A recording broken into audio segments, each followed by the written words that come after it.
आज हम बात करेंगे फोरियर ट्रांसफॉर्मेशन के बारे में। इससे पहले हमने क्या पढ़ा था, लाप्लास ट्रांसफॉर्मेशन। लाप्लास ट्रांसफॉर्मेशन क्या करता है, हमारा किसी भी एफ टी वाले फंक्शन को एफ पी में कन्वर्ट कर देता है, यानी किसी भी as a function of T वाले फंक्शन पे हम लाप्लास लगाएं तो हमें किसी में कन्वर्ट कर देता है रिजल्ट को पी में। सिमिलरली किसी भी फंक्शन में यदि वो as a function of X है उसमें फोरियर लगाएं तो वह हमारा फंक्शन को किस में बदल देता है, पी में बदल देता है। तो दोनों में फर्क क्या हुआ, ये फोरियर लाप्लास ट्रांसफॉर्मेशन हमारा फंक्शन ऑफ टी पर लगता है और फोरियर ट्रांसफॉर्मेशन हमारा फंक्शन ऑफ एक्स पर लगता है। और लाप्लास में हमने देखा भी था, जहां जहां हमारा एक्स आ रहा था वहां पे हम लाप्लास अप्लाई नहीं कर रहे थे क्योंकि वहां पे फोरियर अप्लाई होता है। ठीक, अब बात करते हैं फोरियर ट्रांसफॉर्मेशन के फॉर्मूले की। तो फोरियर ट्रांसफॉर्मेशन हमारा बेसिकली करता क्या कि किसी भी एफ एक्स फंक्शन को किस में बदल देता है, एफ पी में, यानी कि रिजल्टेंट हमारा क्या आएगा, as a function of P. तो फोरियर ट्रांसफॉर्मेशन का फॉर्मूला होता है F P equal to 1/√2 pi minus infinity to infinity हमारी लिमिट होती है ई की power iota P x F x D X. यानी कि कोई भी हमें एफ एक्स गिवन होगा उसे यहाँ पे हम पुट कर दें और उसकी इंटीग्रेशन कर दें ई की power iota P x D x के साथ, तो हमारा उसका फोरियर ट्रांसफॉर्मेशन निकल कर आ जाता है। अब बात करें इनवर्स फोरियर ट्रांसफॉर्मेशन की। तो इनवर्स फोरियर ट्रांसफॉर्मेशन का मतलब क्या है, एफ को हम इधर की तरफ ले जाएं, यानी कि इनवर्स फोरियर ट्रांसफॉर्मेशन क्या करता है, हमारा एफ पी वाले फंक्शन को किस में बदल देता है, as a function of X में। तो यानी कि हमारा रिजल्टेंट क्या आएगा, as a function of X. तो इनवर्स फोरियर ट्रांसफॉर्मेशन का भी फॉर्मूला हमारा सेम, लगभग सेम होता है। फर्क क्या होता है, 1/√2 पाई सेम है, लिमिट भी हमारी minus infinity to infinity same है। बस यहाँ पे फर्क आएगा, एक तो ई की पावर आयोटा पी एक्स था फोरियर ट्रांसफॉर्मेशन में, इनवर्स में क्या होगा ई की power minus iota P x, और यहाँ पे एफ एक्स आ रहा था तो यहाँ पे एफ पी आ रहा था। अब यहाँ पे एफ एक्स है तो यहाँ पे क्या आ जाएगा एफ। अब क्योंकि यहाँ पे एफ पी आया तो यहाँ पे एफ एक्स के साथ डी एक्स आ रहा था, यहाँ पे एफ टी के साथ डी पी आ जाएगा। तो टोटल मिला के फोरियर ट्रांसफॉर्मेशन का फॉर्मूला क्या बना, 1/√पाई minus infinity to infinity limit e की power iota P x F x D x. और इनवर्स फोरियर ट्रांसफॉर्मेशन यानी कि आई एफ टी का फॉर्मूला क्या बना, 1/√पाई minus infinity to infinity e की power minus iota P x F x D x. अब इससे रिलेटेड कुछ क्वेश्चन भी देख लेते हैं। ये तो हमारे थे फॉर्मूले। जैसे हमें क्वेश्चन गिवन है एफ एक्स इक्वल टू 1 जब हमारी मोड एक्स की वैल्यू कितनी है, लेस देन इक्वल टू ए, और एफ एक्स इक्वल टू 0 है कब, जब हमारी मोड एक्स की वैल्यू ए से बड़ी है। इस रिजल्ट का मतलब क्या है, जब वैल्यू माइनस ए से ए के बीच में है तो हमारी एफ एक्स की वैल्यू क्या है 1। और इसका मतलब क्या है कि यदि हमारी value minus infinity to minus a और ए टू इन्फिनिटी के बीच में है तो हमारी एफ एक्स की वैल्यू क्या है 0। यदि आप इसे ओपन करेंगे तो ये इस तरीके से इसके यूनियन के साथ ओपन हो जाएगा। तो इसका मतलब भी आपको पता होना जरूरी है। देन हमें क्वेश्चन, एक तो ये एफ एक्स की ये कंडीशन गिवन है, देन हमें इवेल्युएट यानी कि सोल्व क्या करना है, minus infinity to infinity sine lambda A cos lambda x upon lambda D lambda. इसमें थोड़ी कैलकुलेशन बड़ी होने वाली है तो क्वेश्चन को ध्यान से समझे। सबसे पहले फोरियर ट्रांसफॉर्मेशन लगाएंगे क्योंकि एफ एक्स फंक्शन गिवन है, तो एफ पी निकालेंगे। एफ पी इक्वल टू क्या होता है, 1/√2 pi minus infinity to infinity e की power iota P x F x D x, यही फॉर्मूला होता है। ठीक, अब यहाँ पे हमारी एफ एक्स की वैल्यू यहाँ से पुट कर लेंगे, पर कहाँ के लिए हमारी एफ एक्स की वैल्यू 1 है, माइनस ए से ए के बीच में। पर माइनस इन्फिनिटी से माइनस ए और ए से इन्फिनिटी पे हमारी एफ एक्स की वैल्यू क्या है 0। यानी कि ये कितने इंटरवल में ब्रेक होगा, माइनस इन्फिनिटी से इन्फिनिटी के बीच में। पहला इंटरवल बनेगा हमारा माइनस इन्फिनिटी टू ए जहाँ पे एफ एक्स की वैल्यू 0 होगी। दूसरा इंटरवल बनेगा हमारा माइनस ए टू ए जहाँ पे एफ एक्स की वैल्यू 1 होगी। और तीसरा इंटरवल क्या बनेगा हमारा, माइनस ए टू ए भी पहुंच गए, अब की बार जाएंगे ए टू इन्फिनिटी जहाँ पे एफ एक्स की वैल्यू अगेन क्या होगी 0 होगी। तो सबसे पहले हम इसे ब्रेक कर लेते हैं इंटरवल को। हमारा इंटीग्रल किस टाइप का बनेगा, सबसे पहले माइनस इन्फिनिटी टू माइनस ए, फिर बनेगा हमारा माइनस ए टू ए, फिर बनेगा ए टू इन्फिनिटी। अब माइनस इन्फिनिटी टू ए में ई की power iota P x F X की वैल्यू जैसी हम पुट करेंगे तो वो क्या आ जाएगी 0। तो यानी कि पूरा ये क्या आ जाएगा 0। सिमिलरली माइनस ए टू ए में ई की power I P x F x D x put करेंगे और जहां पे एफ एक्स की वैल्यू क्या पुट करेंगे 1, तो ये इंटीग्रल क्या बन जाएगा ई की power iota P x F into D x. और ए टू इन्फिनिटी में जैसी वैल्यू पुट करेंगे अगेन, तो ई की पावर आयोटा पी एक्स तो रहेगा पर एफ एक्स की वैल्यू क्या हो जाएगी 0, तो ये वैल्यू भी क्या हो जाएगी 0। यानी कि कंप्लीट इंटीग्रल 1/√2 पाई हमारा बाहर चल ही रहा होगा। ये कंप्लीट इंटीग्रल हमारा किस में बदल जाएगा, माइनस इन्फिनिटी टू इन्फिनिटी वाला। एफ पी इक्वल टू क्या हो जाएगा हमारा 1/√2 पाई माइनस ए टू ए ई की power iota P x F X की जगह क्या आ जाएगा 1 डी एक्स। यानी कि माइनस ए टू ए वाला ही केवल आएगा और सब हमारे 0 हो जाएंगे। अब सिंपली इसका इंटीग्रेशन करना है। ई की पावर आयोटा पी एक्स की वैल्यू हम जानते हैं क्या होती है, ये स्टेप भी आप नोट करते चलना, सब में सेम ही रहेगा।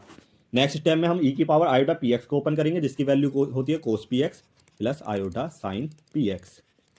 और हमेशा हर एक क्वेश्चन जो भी हमारे जनरली इसके क्वेश्चन होंगे उसमें इवन वाला, इवन और ओड फंक्शन वाले बनेगा, यानी कि इंटीग्रल में जब वैल्यू हमारी -a to a लिमिट हो तो हम इवन और ओड फंक्शन सेलेक्ट करते हैं। तो देखते हैं हम कैसे, क्या बोलना चाह रहा हूँ। तो 1/√पाई -a to a ई की पावर आयोटा पी एक्स की जगह क्या आ जाएगा, cos P x D x plus iota. Similarly ये हम बाहर ले लें, -a to a, नेक्स्ट हमारा क्या आ जाएगा, sine P x D x. अब साइन हमारा इवन फंक्शन होता है, ओड फंक्शन। इवन और ओड चेक करने का तरीका क्या है, एक्स की जगह -x पुट करें, यदि हम एफ एक्स में एक्स की जगह यदि -x पुट करें और वो इक्वल टू हमारा एफ एक्स आ जाए तो फंक्शन हमारा गिवन क्या होगा, इवन फंक्शन होगा। और एफ की जगह यदि -x पुट करने पर हमारे फंक्शन की वैल्यू -fx आ जाए तो फंक्शन क्या होगा, ओड फंक्शन होगा। ये मैं मानता हूँ आप सभी को पता होगा। अब नेक्स्ट प्रोसेस क्या होगा कि यदि हमारा फंक्शन इवन है तो हमारी -a to a की लिमिट की वैल्यू क्या हो जाती है, 0 to 2 से मल्टीप्लाई हो जाती है 0 to a। कब, जब हमारा फंक्शन इवन हो। और यदि हमारा गिवन फंक्शन ओड है तो इंटीग्रल -a to a की वैल्यू क्या हो जाती है, 0। अब साइन पी एक्स हमारा क्या है, एक्स की जगह -x पुट करेंगे तो -f(x) के बराबर आ जाएगा, यानी कि ओड फंक्शन है तो इसकी वैल्यू क्या हो जाएगी, 0। और ये हमारा कोस -x हमारा कोस x के बराबर होता है, यानी कि ये हमारा इवन फंक्शन हो जाएगा तो इसकी वैल्यू हो जाएगी 2 × 0 कोस पी एक्स डी एक्स। तो यानी कि इवन और ओड वाले फंक्शन से हम इसे ओपन करेंगे तो हमारा क्वेश्चन किस तरीके से बन जाएगा। यदि हम क्वेश्चन की बात करें तो ये हमारा बन जाएगा 1/√2π × 2 0 to a cos P x D x. ठीक, अब इसका इंटीग्रेशन हमें करना आता ही है। तो हमारी ये इक्वल टू किसके चल रहा है, हमारा एफ पी के, यहाँ से एफ पी के इक्वल चल रहा है, ये भी ध्यान रखना। तो यहाँ से हम यदि इसका इंटीग्रेशन करेंगे तो ये हमारा बन जाएगा √2 कैंसिल √2/π, एक तो ये बन जाएगा। ऊपर से इसका इंटीग्रेशन करेंगे तो ये आ जाएगा हमारा साइन पी एक्स और पी का डिफ्रेंसिएशन पी अपॉन में और लिमिट 0 to a। अब जैसे सबसे पहले अपर लिमिट पुट करेंगे तो अपर लिमिट क्या आ जाएगी, 2/π, यानी कि x की जगह a पुट करना है तो sine A P upon P minus sine 0 0 हो जाएगा तो लोअर लिमिट पे वैल्यू 0 हो जाएगी। ये हमारी किसकी वैल्यू आ गई, एफ पी की। ठीक, यहाँ से हमारी एफ पी की वैल्यू ये आ गई। अब इस एफ पी की वैल्यू को हम सिंपली क्या करेंगे, इन्वर्स फोरियर ट्रांसफॉर्मेशन में पुट कर देंगे। इन्वर्स फोरियर ट्रांसफॉर्मेशन का फॉर्मूला क्या होता है हमारा, अगेन मैं बोल रहा हूँ क्योंकि ये क्वेश्चन की कैलकुलेशन बड़ी है तो आपको पेशेंस के साथ समझना पड़ेगा। अब इन्वर्स फोरियर ट्रांसफॉर्मेशन हमारा एफ एक्स इक्वल टू किसके होता है, 1/√π -∞ to ∞ ई की पावर यहाँ पे क्या आ जाता है, iota P X into F x D x. अब हमने इसे ओपन करके देखा था, एफ एक्स केवल वो सॉरी यहाँ पे आ जाएगा एफ पी डी पी। ठीक, यहाँ पर ये आ जाएगा तो एफ पी की वैल्यू हमारी ऊपर से यहाँ पे पुट कर लेंगे तो हमारी एफ एक्स के बराबर आ जाएगी। तो एफ एक्स इक्वल टू हमारा क्या आ जाएगा, 1/√π -∞ to ∞ ई की पावर आयोटा एक्स को ओपन कर लेंगे कोस पी एक्स माइनस, अब की बार क्योंकि माइनस है तो माइनस आयोटा, यहाँ पर आयोटा साइन पी एक्स। ठीक, इंटू एफ पी की वैल्यू पुट कर देंगे। एफ पी की वैल्यू क्या है, √2/π, ये नीचे लिख देता हूँ, sine A P upon P और इंटू डी पी, ये बनकर आ जाएगा। नेक्स्ट प्रोसेस हमारा क्या होगा, सबसे पहले हम ये जो हमारा √π है इसे बाहर की तरफ ले आएंगे तो एफ एक्स इक्वल टू हमारा क्या आ जाएगा, ये √2 तो ये हमारा आ जाएगा 1/√2π इंटू √2/π, ये बाहर लिया है, -∞ to ∞ cos P x plus iota वो sorry minus iota sine P x, और ये हमारा किसके बराबर हो जाएगा, into sine A P upon P D p, इसके बराबर हो जाएगा। नेक्स्ट हमारा ये इक्वल टू किसके चल रहा है, एफ एक्स के। तो सबसे पहले हम क्वेश्चन में देखते हैं कि हमारा एफ एक्स क्या गिवन था स्टार्टिंग में हमें एफ एक्स यहाँ पर गिवन है क्या, एफ एक्स इक्वल टू 1 जब हमारा मोड एक्स की वैल्यू लेस देन और इक्वल ए के और ग्रेटर है ए से तो हमारी एफ एक्स की वैल्यू क्या है, 0। तो अब की बार हम एफ एक्स की जगह क्या पुट कर देंगे, ये पुट कर देंगे। और हमें ध्यान रखना है, हमें निकालना क्या है, ये इसकी वैल्यू निकालनी है। तो हम अब इसमें सेपरेशन लगाएंगे, किस तरीके से हम ये वैल्यू को सेपरेट कर सकते हैं। तो हम नीचे चलते हैं, तो यहाँ से सिंपली अब हम करेंगे क्या, सबसे पहले यहाँ पर क्योंकि एफ एक्स हमारा क्या है, एक रियल फंक्शन है, तो यानी कि यहाँ पे जो इमेजनरी वैल्यू है वो आई इंटू जीरो से इक्वल करके इसे इक्वलेट करके जीरो कर सकते हैं, यानी कि आयोटा साइन पी एक्स की वैल्यू क्या हो जाएगी, जो इसके साथ मल्टीप्लाई होकर आएगा वो जीरो, और इक्वल टू हम एफ एक्स की वैल्यू पुट कर लेंगे। तो ये किस तरीके से बनकर आएगा वो देख लो आप, 2 पाई इंटू अंडर रूट 2/पाई, क्योंकि imagery part zero F x का, तो इस वजह से ये वाले फंक्शन की इसके साथ जो मल्टीप्लाई होगी तो वो क्या आ जाएगा, जीरो।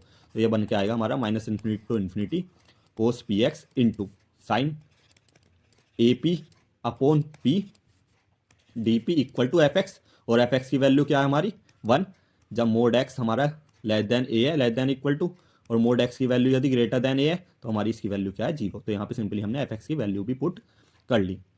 ठीक, इसके बाद सिंपली क्या करेंगे हम यहाँ पर, हमारा कंडीशन गिवन के सोल्व क्या करना था, हमें सोल्व करना था, ये मैं यहाँ लिख देता हूँ, बार बार ऊपर जाएंगे, sine lambda a into cos lambda x upon lambda D lambda की वैल्यू निकालनी है। ये इसमें और इसमें क्या फ़र्क है, सबसे पहले हम ये मेंटेन करेंगे। साइन लैम्डा ए की जगह क्या है, ए पी, यानी कि हमारा लैम्डा की जगह क्या है यहाँ पर पी, और यहाँ पे कोस में पी की जगह पी एक्स है, यहाँ पे क्या है लैम्डा एक्स, यानी कि यहाँ पे भी लैम्डा की जगह क्या है हमारा पी अपॉन पी, और यहाँ पे क्या है लैम्डा। सिंपली हमें क्या सब्सटीट्यूशन लगा दें यहाँ पर, पी इक्वल टू यदि लैम्डा पुट कर दें implies D P equal to क्या हो जाएगा, डी लैम्डा, यानी कि डी लैम्डा की जगह डी पी यूज कर लें और पी की जगह लैम्डा यूज़ कर दे, तो हमारा सेम नहीं बनकर आ जाएगा जो वैल्यू हमें फाइंड करनी है। तो हम सिंपली यहाँ पर क्या करेंगे, सबसे पहले ये जो हमारा वैल्यू है इसे तो हम राइट हैंड साइड की तरफ लिया जाएंगे, और ये वैल्यू हम क्या आपको पुट कर लेंगे, P equal to lambda D P equal to D lambda. तो ये वैल्यू क्या बनकर आ जाएगी हमारी, minus infinity to infinity P equal to lambda, यानी कि कोस लैम्डा एक्स और sine lambda P upon lambda, और डी पी की जगह क्या आ जाएगा, डी लैम्डा, और इसे एक तरफ ले जाएंगे तो इससे ये कैंसिल हो जाएगा और ये बचेगा हमारा पाई। तो इक्वल टू हमारा क्या हो जाएगा, पाई, जब वैल्यू क्या है हमारी, मोड एक्स की वैल्यू लेस देन ए और मोड एक्स की वैल्यू ग्रेटर देन और इक्वल टू ए, तो वैल्यू क्या हो जाएगी, जीरो, यानी कि इस फंक्शन की वैल्यू क्या आ जाएगी हमारी, पाई इंटू पाई और जीरो, कब, ये कंडीशन। तो इस तरीके से हम वैल्यू को सेपरेट करके वैल्यू फाइंड आउट करेंगे।